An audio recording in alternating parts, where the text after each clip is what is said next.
Halo semuanya, pada video kali ini saya akan melakukan cara outlier data di program EViews. Nah, sebelum saya melakukan praktek di program EViews, alangkah baiknya kawan-kawan semua harus mengetahui tentang konsep dasar dari outlier data.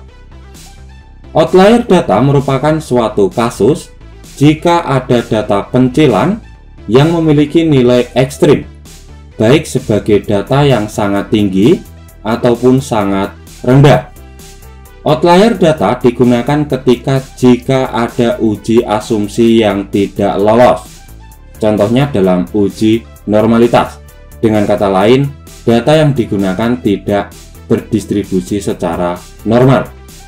Selain transformasi data, outlier data juga merupakan salah satu metode penyembuhan dalam uji asumsi atau uji prasyarat. Nah, setelah kita mengetahui tentang konsep dasar dari outlier data, selanjutnya saya akan menunjukkan contoh data untuk analisis di program EViews. Nah, ini ya. Di sini ada dua variabel independen dan satu variabel dependen. Dengan kata lain, saya akan melakukan analisis regresi. Nah, langsung saja kita lakukan input data dari program Microsoft Excel ke program EViews. Nah, caranya kita bisa pilih file, lalu pilih new work file. Di bagian work file struktur tipe, kita bisa pilih unstructured. Lalu untuk pengisian kolom observasi, ini isikan jumlah data yang digunakan. Nah, di sini ada 78 data. Nah, di kolom ini kita tulis 78. Lalu pilih OK. Nah, selanjutnya kita bisa pilih quick, lalu pilih empty group. Nah, ini data yang di Excel kita copy ya. Ini kita copy, lalu kita paste di program EViews. Ini close dulu. Nah, selanjutnya kita bisa melakukan estimasi model. Caranya, kita bisa pilih variabel dependent atau variabel Y, lalu tekan CTRL di keyboard kawan-kawan semua. Selanjutnya pilih variabel X1 dan X2, lalu klik kanan, pilih Open as Equation. Nah, selanjutnya pilih OK. Nah, ini merupakan hasil output regresi. Nah, sebelum kita melakukan interpretasi pada output regresi, ada beberapa uji prasyarat atau uji asumsi klasik yang harus terpenuhi. Nah, uji prasyarat yang paling penting dalam regresi salah satunya yaitu uji normalitas. Nah, akan saya cek ya, apakah data yang digunakan berdistribusi secara normal atau tidak. Caranya, kita bisa pilih view, lalu pilih residual diagnostic. Selanjutnya, pilih histogram normality test. Nah, ini merupakan hasil output uji normalitas. Nah, sebelum kita melakukan interpretasi pada output uji normalitas, alangkah baiknya kita harus mengetahui tentang kriteria pengujian dalam uji normalitas. Jika nilai probability Jar-Coebera kurang dari 0,05, maka berkesimpulan data tidak normal atau asumsi uji normalitas data tidak terpenuhi. Dan jika nilai probability Jar-Coebera lebih besar dari 0,05, maka berkesimpulan data berdistribusi secara normal atau asumsi uji normalitas data sudah terpenuhi.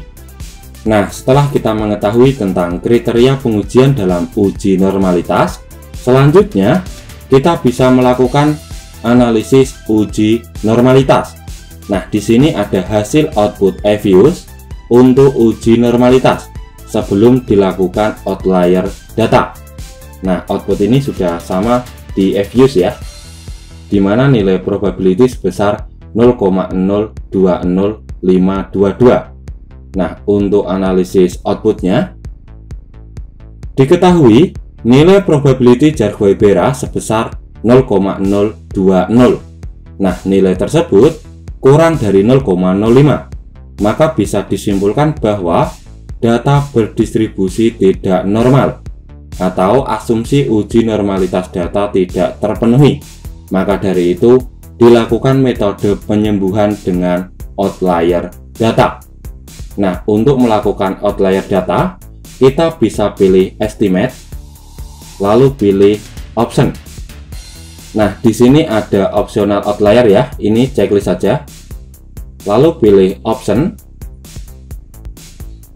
Di bagian p-value, ini tulis 0,05. Jika kawan-kawan semua menggunakan tingkat signifikansi 0,05. Dengan kata lain, tingkat kesalahan statistik cuma 5% atau tingkat kepercayaan statistik sebesar 95%.